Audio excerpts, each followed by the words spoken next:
Bonsoir à tous, c'est Dimitri ASMR. Bienvenue pour l'épisode numéro 2 de Coaching of Legend. Je suis toujours en compagnie d'ASMR Gaming. Salut à toi. Salut à tous et à toutes, c'est ASMR Gaming. Les amis, j'ai le plaisir de vous retrouver pour donc l'épisode 2. L'épisode 2 où je joue donc Shen Top.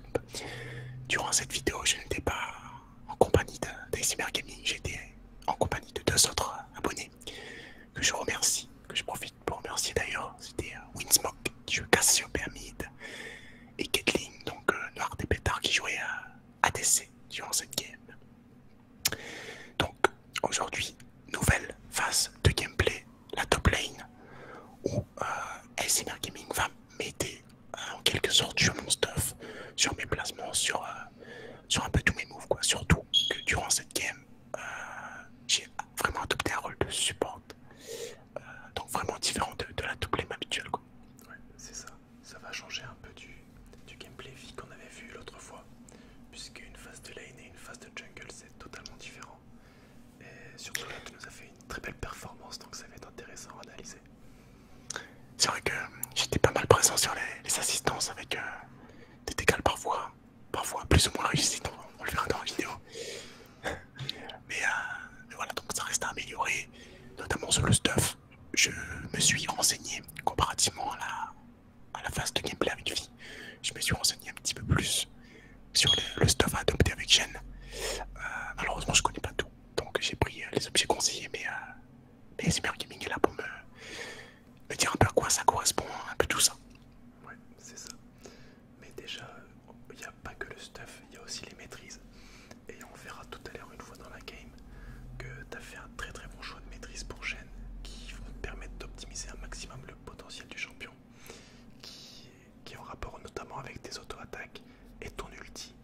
Et ça, avec tes maîtrises, tu as réussi à bien les maximiser, c'est super intéressant. Ouais, parce qu'en effet, comme on l'a sûrement dit sur l'épisode de vie, là, le premier épisode, le choix du champion est très important, mais tout ce qui entoure le champion est aussi limite plus important. Donc la connaissance et le stuff qui suit, quoi. Ouais, c'est ça. C'est ça, c'est ça. Donc, top lane où j'étais opposé donc à un Horn. Je sais pas vraiment si j'ai le match-up pour Horn. Alors Horn, c'est un personnage très très fort en top lane. Malgré tous ses différents nerfs, il reste très très puissant. Il a beaucoup de sorts pour faire un peu tout. Il peut faire beaucoup de dégâts avec son Z. Avec son A, il peut plus ou moins cesser. Ça fait un slow et ça peut bloquer une partie de terrain. Et son E qui peut bump. C'est assez compliqué. Soit de l'engage, soit de le fight, puisqu'il peut disengage assez facilement. Et en plus de ça, il y a un ulti qui peut faire quasiment toute la map. Donc c'est très très fort comme champion. C'est vrai que ça reste un champion difficilement contrable à ce que je laisse, à ce que je comprends, quoi. Ouais, c'est ça. Il peut se faire counter par un Trundle assez facilement parce qu'il peut réduire la résistance des tanks. Mais sinon, ça peut être aussi un Darius. Mais sinon, les autres match-ups, c'est assez compliqué parce qu'il peut faire des dégâts très forts de base, mais aussi en fonction des PV max avec son Z. C'est ce qui rend un peu la chose difficile contre des autres tanks. Donc, à ce que je comprends, Trundle, c'est vraiment le counter des tanks sur la top lane, quoi. Ah ouais, c'est ça, avec son ulti, il peut vraiment... En fait, l'ulti de Trundle, ça permet de voler des résistances physiques et magiques à l'adversaire. Donc non seulement tu lui en enlèves, mais en plus de ça, tu les récupères. Donc c'est super intéressant pour duel. Exactement, donc revenons un peu au gameplay là. On a vu que j'ai directement, mis mon sort sur le A. Et tu avais une remarque à faire là-dessus, peut-être, sur le start.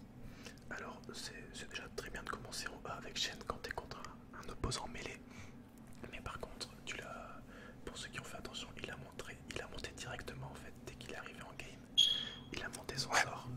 Donc c'est pas une mauvaise pratique en soi sur certains champions. Mais là, notamment avec le move qu'il a fait d'aller warder dans la jungle, ça aurait pu être intéressant d'attendre afin de voir s'il n'y avait pas plusieurs personnes qui l'auraient attendu. Parce que s'il y avait Sejuani, Horn ou peut-être, je sais pas moi, Nunu dans le bush, voire Léona dans le pire des cas, ça aurait été intéressant de pas avoir monté ton sort.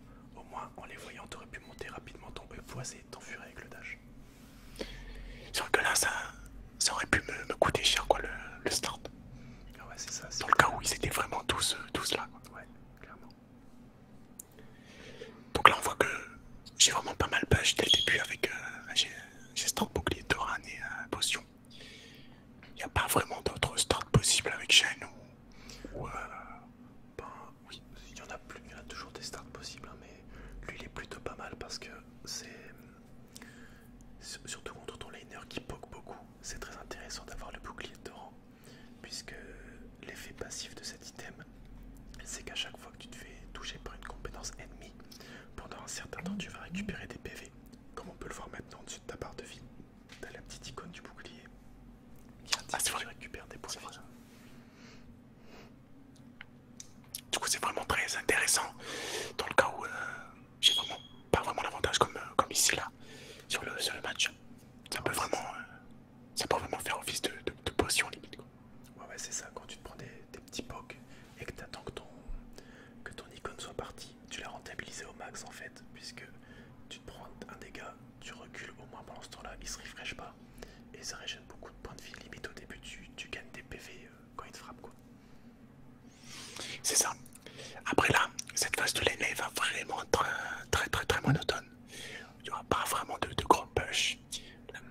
La principalement la game va se jouer sur la mid lane et la bot lane. Parce que déjà on est très difficilement bougeable, quoi, au start. À moins vraiment d'un gank rapide comme là on voit Warwick qui s'apprête à me ganker. J'avais pas vu sur le moment venu, je l'ai vu un peu trop tard, j'ai pas pu aller l'aider. Mais ça aurait pu être bien de prendre le kill à ce moment là. Ouais, c'est sûr, un kill c'est toujours intéressant à prendre, mais faut pas délaisser le farm pour les kills. Là en l'occurrence t'avais énormément de farm, et d'ailleurs c'est bien parce que t'es resté dessus, c'est plus l'erreur de Warwick sur ce coup là, mais après il faut quand même savoir privilégier, et là c'était bien de garder ce farm parce que t'as vraiment beaucoup de gold et beaucoup d'XP à récupérer, alors que Horn avait encore son flash, il aurait très bien pu s'enfuir super facilement, et du coup vous auriez pas eu de kill et pas eu de farm ni d'XP, donc vous auriez été perdant sur le move malgré tout. C'est ça. Après, comme tu le disais au début, le last hitting, tu parles du last hitting qui est vraiment très important, pas seulement au début de game, mais en général, quoi. Alors ouais, c'est ça. Tu pouvais expliquer un peu comment ça, à quoi ça consiste. On en parlait en privé avec Dimitri du last hitting. En gros, pour ceux qui ne sauraient pas, c'est l'action de mettre le dernier coup sur le sbire, comme il le fait actuellement. Ça permet de récupérer les golds que le grip a. En gros, on va expliquer ça comme ça. Et c'est super important comme mécanique de jeu parce que c'est ça qui va vous rendre plus fort face à votre opposant, puisque vous allez avoir plus d'items grâce à ces golds là, et donc vous allez forcément être plus fort que l'autre s'il s'est moins bien farmé. C'est ça. Et au début, ça peut vraiment faire la différence sur les. Même ne serait-ce que sur les spires, quoi. La facilité à tuer les spires après. Donc ça enchaîne sur le stuff. Et du coup, voilà, les golds qui jouent vraiment un rôle très important. Tu me disais que justement les mages et les mêlées rapportent pas les mêmes. Ouais, c'est ça. Pas les mêmes golds, c'est ça. T'as les canons qui rapportent 45 Ah oui, gold, les canons. si je dis pas de bêtises. Les mêlées, eux, c'est 20 gold. Et les ranges, on vient de le voir, c'est 17. Donc ouais, c'est surtout, n'hésitez pas à claquer des sorts pour avoir le gros si vous n'êtes pas sûr de l'avoir. Ça se fait souvent en bot lane, par exemple. Si vous avez un ADC qui va prendre Varus ou Caitlyn, ils peuvent facilement utiliser leur A afin d'avoir le gros grip sans se mettre en danger. Et ça vaut vraiment le coup de dépenser un peu de mana pour avoir ces golds là. Ouais, c'est vraiment, on dirait pas, mais ça peut vraiment servir, ça peut vraiment faire basculer la game. Bah ouais, c'est ça, puisque les facteurs de snowball, on va dire, dans LoL, c'est soit les kills, soit l'XP, soit le stuff. En gros, dans tous les cas, ça s'apparente à la même finalité, qui est le feed. Et bon, le cas extrême, c'est quand t'as ces trois trucs-là, bah, t'es un peu le dieu de la game. Et du coup, les golds, dans les deux cas, c'est soit les kills, soit le farm. Du coup, si t'arrives à avoir beaucoup de farm par rapport à ton opposant, qui lui a des kills et qui farme mal, tu peux en quelque sorte être plus fort que lui. C'est ça. Après, tu as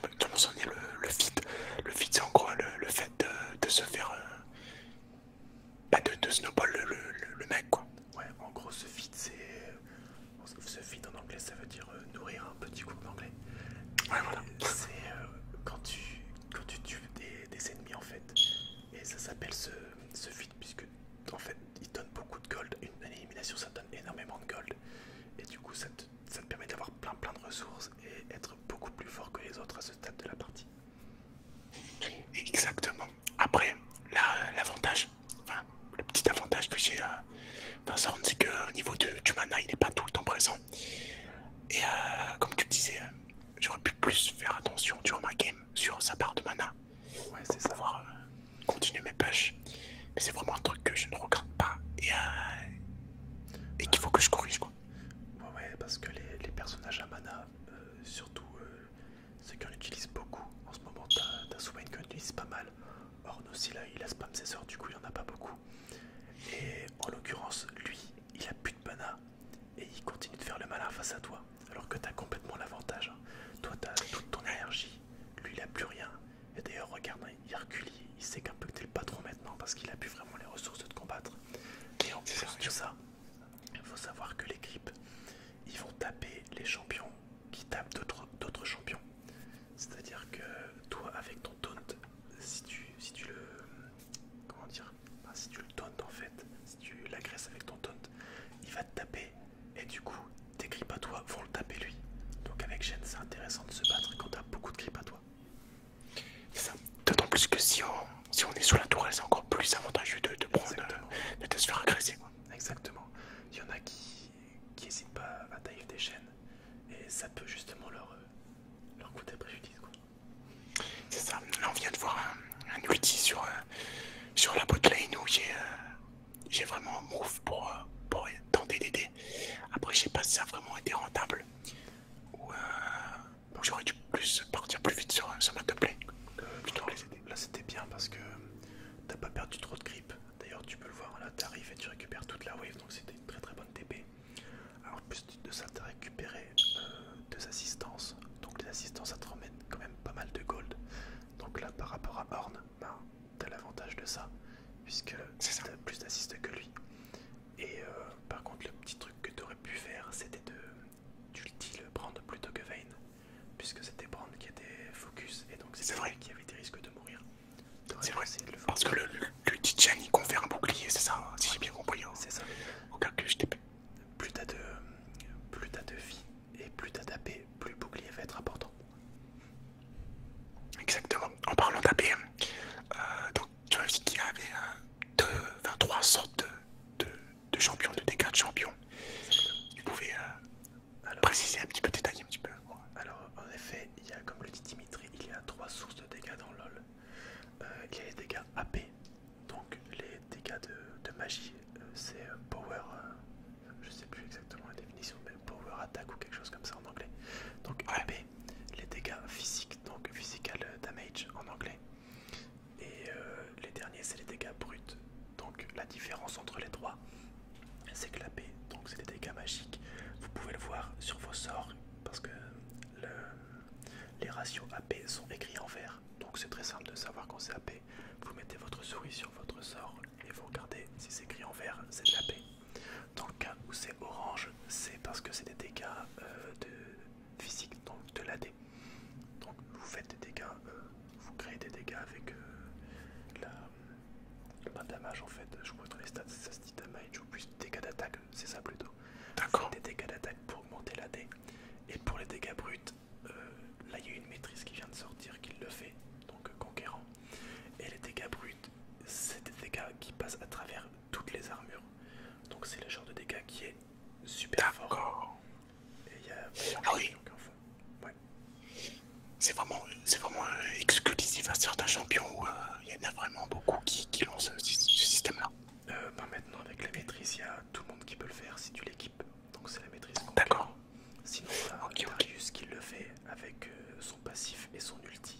Il y a Shogat. Il y en a sûrement d'autres que j'ai pas en tête là, mais oui, il y en a quelques-uns.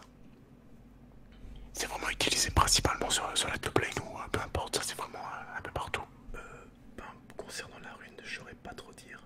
Pour l'instant, c'est beaucoup utilisé sur les bruiseurs, donc les personnages qui sont un peu, enfin qui sont tank et dégâts en même temps, parce que c'est style Renekton, des trucs comme ça. Ouais, c'est ça. Notamment Renekton avec cette maîtrise là, c'est ultra puissant. Et après, j'ai pas encore beaucoup d'exemples. Je saurais pas trop dire à ce niveau-là. On peut voir mon fail de TP, mon fameux fail de TP où j'ai pas fait gaffe encore une fois à mon placement sur la minimap. Alors que j'étais juste à côté quoi, je voulais vraiment cette assistance. Au moins tu l'as eu, c'est déjà ça. C'est ça. Après bon, il n'a pas été rentable forcément. Quoique le Ornn il s'est dirigé vers nous, du coup il a loupé la wave aussi. Bon, ça peut. Là ça aurait pu coûter cher. C'est ça. En ce qui concerne le stuff là, j'ai pris les sandales de Mercure. J'ai up mes bottes de vitesse, les sandales de Mercure. Juste tu peux, si jamais tu sais en quoi ça peut faire. Alors ouais, il y a, dans LoL, vous le savez sûrement, il y a beaucoup de types de bots. Et c'est important de savoir faire un choix. Puisque ça vous donne de la move speed, mais il y a aussi un passif qui est très très intéressant sur les bots. Et notamment dans le cas de cette partie, Dimitri a pris les meilleurs bots qui soient pour cette game. Parce qu'elles permettent de réduire la durée des CC. Donc les CC, qu'est-ce que c'est? C'est crowd control en anglais, c'est les effets de foule. Donc c'est tout ce qui est slow, stun, silence et ce genre de choses. Et en l'occurrence, dans cette partie, il est contre une Léona, un Horn, un Nunu, une Sejuani, enfin 4 persos sur 5 qui ont énormément de CC. Donc grâce à ces bots là, ça lui permet d'avoir une mobilité plus que convenable contre eux quoi. C'est ça, c'est ça. Après, moi, je les prends vraiment tout le temps, les bots, alors que j'imagine que des fois, c'est pas vraiment très adapté. Il faut vraiment se passer là-dessus. Encore une fois, on se dit que il faut pas hésiter à vraiment tester les champions en partie personnalisée ou en cours d'entraînement, je sais pas comment ça s'appelle précisément, mais vraiment ne pas hésiter à les tester, voir toutes les techniques, voir même les dégâts qu'ils font, comme le disait SMR Gaming juste avant. Dégâts magiques ou dégâts bruts, des trucs comme ça, pour vraiment se baser sur le moment venu pour le choix du stuff. Et ça permet aussi de s'entraîner sur certaines techniques qui sont pas difficiles et qui méritent un peu d'entraînement, comme le taunt de flash pour ceux qui connaissent. En gros, ça consiste à faire son taunt et de flasher directement pendant le trajet du taunt. Et ainsi, vous pouvez rediriger votre taunt sur l'endroit où vous flashez. Et ça permet de surprendre pas mal les adversaires. Ouais, c'est vraiment très mécanique, mais j'imagine que quand on le maîtrise complètement, ça doit être très efficace quoi. Ouais, c'est ça, tu peux faire genre de faire un taunt pour t'en aller, alors qu'en fait tu vas revenir sur la personne et du coup elle va te poursuivre. Alors ouais, c'est ça. Elle va se faire taunt direct. C'est ça, c'est ça. Après, un autre objet que j'ai opté aussi, c'était pour les cendres de Bami. Ouais. Cendres de Bami qui est pas mal pour la phase de lane. Je l'ai peut-être pris un peu tard. Tu m'aurais conseillé de le prendre plus tôt. Alors, moi j'aurais conseillé de le prendre en premier item, ouais, avant la côte de maille. Parce que tout d'abord, ça te donne des PV. Donc les PV sur un tank, c'est toujours intéressant. Mais en plus de ça, ça permet de faire des dégâts de zone. Donc il suffit que tu te mettes dans les creeps. Au moins ça tape tous les creeps et ça push la wave. Parce que ce que vous voulez faire avec Shen, les gars et les nanas, c'est de pouvoir push un maximum votre wave afin d'avoir eu beaucoup d'XP, beaucoup de gold, afin de pouvoir TP sereinement. Et avec cet objet, tu aurais pu le faire beaucoup plus facilement en early. C'est ça. Donc je l'ai pris peut-être un peu tard, mais bon, ça m'a permis d'enchaîner sur la cape solaire, qui m'ont conféré en revanche là vraiment pas mal de PV et d'armure. Après, est-ce que tu pourrais me préciser pour moi ou pour ceux qui ne connaîtraient pas la différence entre PV et armure? Après, bon, pour moi, c'est un petit peu la même chose. Alors, les PV, c'est la stat donc, de tes points de vie. En gros, si tu as beaucoup de PV sans armure, tu vas prendre beaucoup de dégâts, donc des dégâts de source AD. Donc l'AD, c'est des dégâts physiques. Par contre, l'armure, c'est... Alors, tu as mis tes stats de maîtrise, mais tu peux les changer en cliquant sur le petit casque de Spartiate, on va dire, à côté de ton portrait, en cliquant dessus. Ah d'accord, ok. À tes autres stats, et tu peux voir que l'armure en fait ça augmente ton pourcentage de résistance aux dégâts, donc physique. Donc c'est ça la différence en fait. Ok, donc faut vraiment faut pas se focaliser sur le meilleur, c'est de prendre à chaque fois les deux. J'imagine qu'à chaque fois les items me confèrent les deux quoi. Bah encore une fois ça dépend beaucoup des champions contre qui tu es. Par exemple, il y a des champions contre qui faire que de l'armure, ça peut être hyper intéressant. Je pense notamment à Vayne qui fait des dégâts en fonction des PV max. D'accord, ok. Si tu as beaucoup d'armure, tu vas réduire ses dégâts. Alors que si tu fais beaucoup de PV, comme elle tape en fonction des PV max, elle va faire plus de dégâts. D'accord, ouais, mais après, voilà, encore une fois, on revient à la connaissance des personnages. C'est ça. Ensuite, donc, j'ai commencé le stuff pour l'hydre titanesque, c'est vraiment, j'ai vu ça un objet vraiment main top lane, quoi, j'ai envie de dire. Ouais, c'est plutôt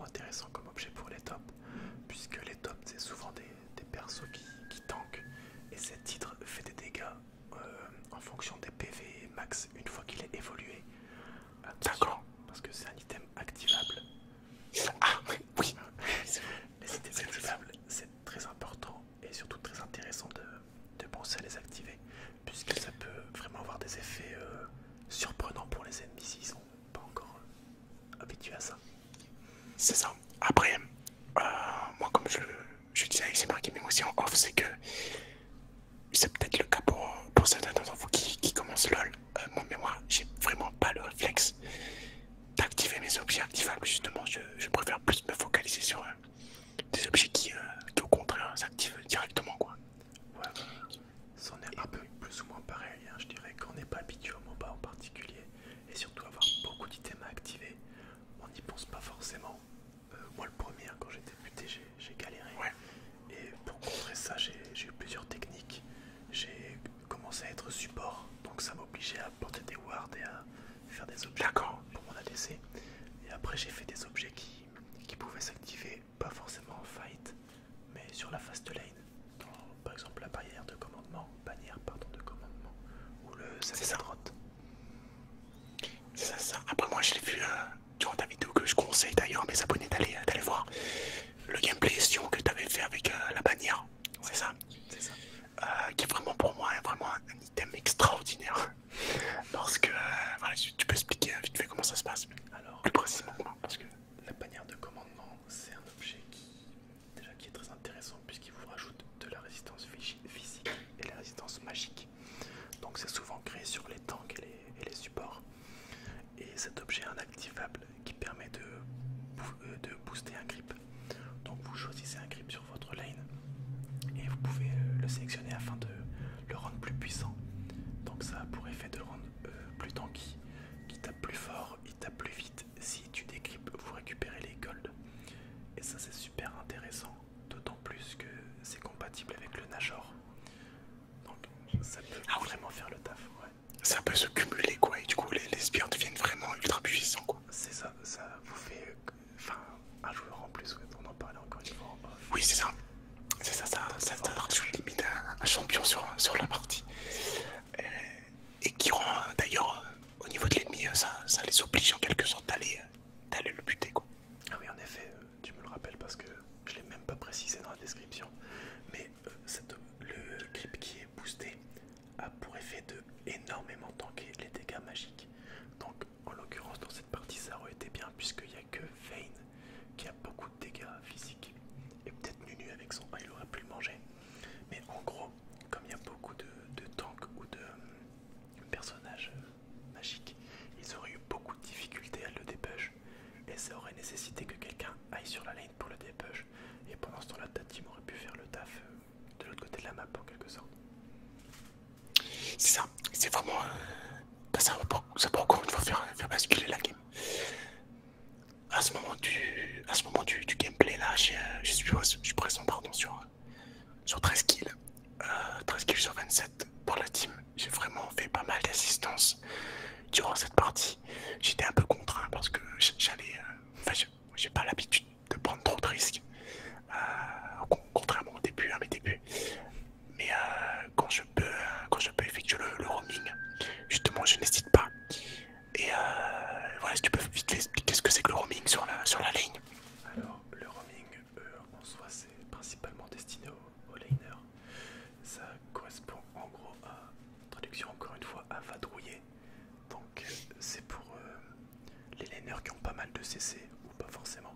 Ça consiste à push sa lane et à bouger afin d'aider ses coéquipiers. Et Shen c'est un personnage prédestiné à ça avec son ulti, hein, puisque ça te permet de te téléporter sur quelqu'un afin de lui mettre un shield et de l'aider. Et c'est ce que tu as très bien su faire durant cette partie. Ouais, c'est vrai que... Mais après, à notre mauvais point pour l'équipe adverse. L'équipe adverse, c'est comme tu le soulignais aussi. Au moment où tu as visionné le gameplay, c'est que tu as remarqué qu'ils s'attaquaient vraiment mal coordonnés quoi. Ouais, c'est ça. Il faut que c'est pas le même personnage et ça leur coûte souvent des teamfights. Bah ouais, là les teamfights c'est un peu désordonné, mais ça arrive tout le temps, hein. Faut pas se leurrer, ça c'est compliqué pour les gens. Surtout qu'on peut pas communiquer vraiment avec les coéquipiers. Bon ça c'est un peu résolu maintenant. C'est ça, quand t'es pas en groupe c'est assez compliqué. Mais c'est ça. Là leur équipe, les ennemis pardon, ont privilégié le focus sur Caitlyn. Donc Caitlyn c'est la DC donc c'est bien de la focus. Mais à ce moment là de la game, c'est pas du tout elle qui fait les dégâts. C'est surtout Cassiope et Brand. Et toute l'équipe s'est fait défoncer par les deux mages alors que Caitlyn était en train de se défendre. Et d'ailleurs tu as très bien aidé avec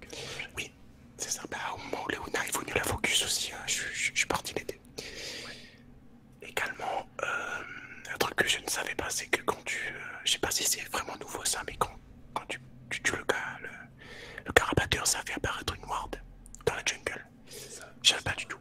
Il se transforme en ward pour donner la vision à chaque fois devant l'objectif. Par contre, C'est ça. il a une très courte range. Enfin, limite le cercle, c'est limite la zone de vision, voire un peu plus. Donc faut vraiment se méfier. Ah oui, d'accord. Aussi un truc, on n'a pas parlé, mais une chose à savoir avec Shen, c'est que vous devez, dès que vous avez votre ulti, vous devez éviter d'être avec l'équipe, enfin, sauf si vous êtes support évidemment, mais votre but c'est vraiment de rester sur les lanes extérieures, donc soit top, soit bot, afin de push beaucoup, et de décaler sur l'équipe avec votre ulti si vraiment il y a besoin. Donc si tu avais fait ça, tu aurais pu avoir encore plus de niveau d'avance, plus d'argent et encore avoir un impact beaucoup plus important. C'est vrai, exactement là, j'ai pas hésité à ward le Nashor qui m'a permis de directement voir que l'équipe adverse était dessus. Je sais pas si je l'aurais vu autrement, mais du coup, là, on va arriver à une phase de gameplay où ils vont pas mal forcer sur le Nashor. Ils ont raison, parce que il n'y avait pas vraiment moyen pour eux de revenir dans la game, à moins d'effectuer le Nashor.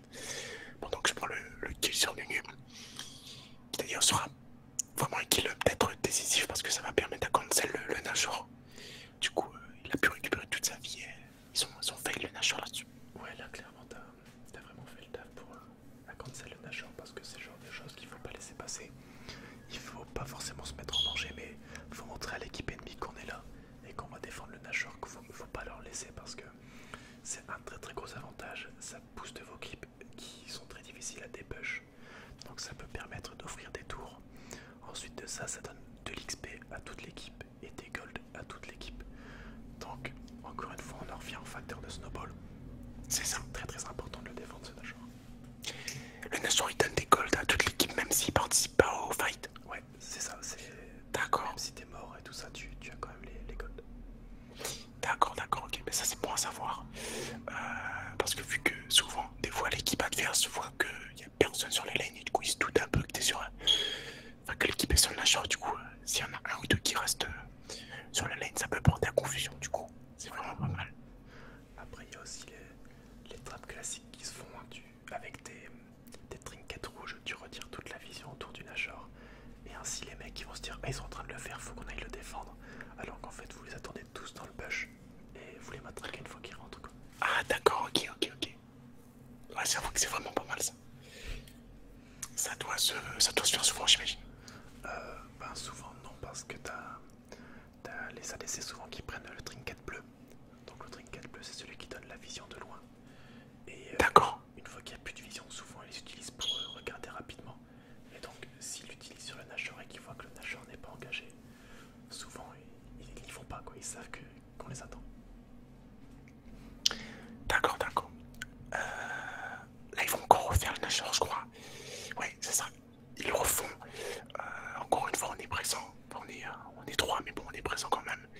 Nunu il ulti, je sais pas vraiment pourquoi. Je sais pas si son ulti touche le Nashor. Nunu. Si, Ah ça touche. Tout touche.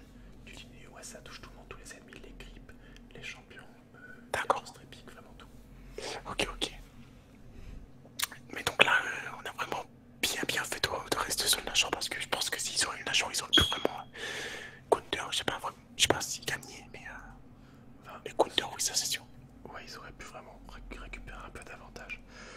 D'ailleurs, pour en revenir sur l'item activable, là, si tu avais mis ton auto-attaque et ensuite directement ton hydro titanesque, t'aurais pu tuer Vayne. Du coup, t'aurais pu faire 2 kills sur ce point. C'est vrai. C'est vrai que c'était des mécaniques à adopter et que ça peut vraiment faire la différence, quoi. C'est ça. Ouais. Là, je crois que nos spires sont pas mal au mid, à ce que je vois sur la minimap. Au moment du respawn, on va tous partir faire le Nashor, je crois. Et ben voilà, le moins 4 qui est effectué, ça va vraiment nous permettre de concéder, enfin de vraiment avoir un avantage, certes, sur l'ennemi. Voilà, c'est très bien là, vous avez su tirer l'avantage de la mort de l'équipe ennemie, je crois. Je crois que vous, comme tu le dis, vous allez directement en Nashor. Ouais, c'est ça. C'est très bien puisque vous avez une équipe qui le fait très vite avec Cassiopée qui peut faire son E toutes les 1 seconde, donc ça va très vite.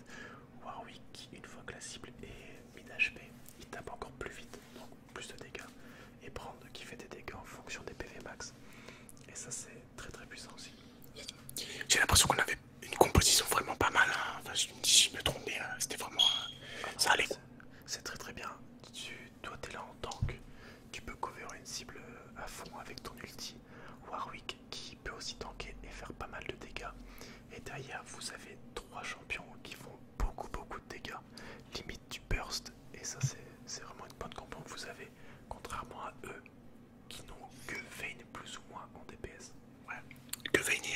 Rust c'était limite de full tank quoi.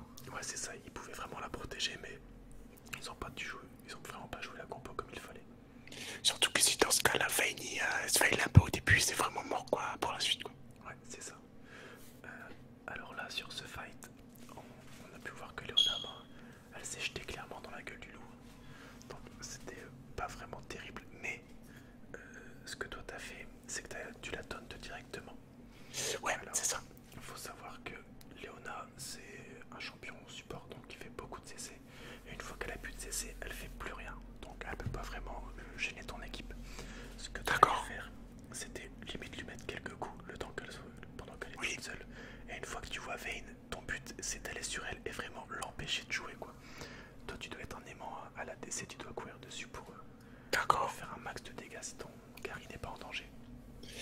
D'accord, ouais, ça c'est vrai, c'est un autre point à adopter aussi, c'est vraiment le savoir qui focus au bon moment quoi. Et on revient au fait qu'ils ont rajouté le chat, enfin, la discussion vocale.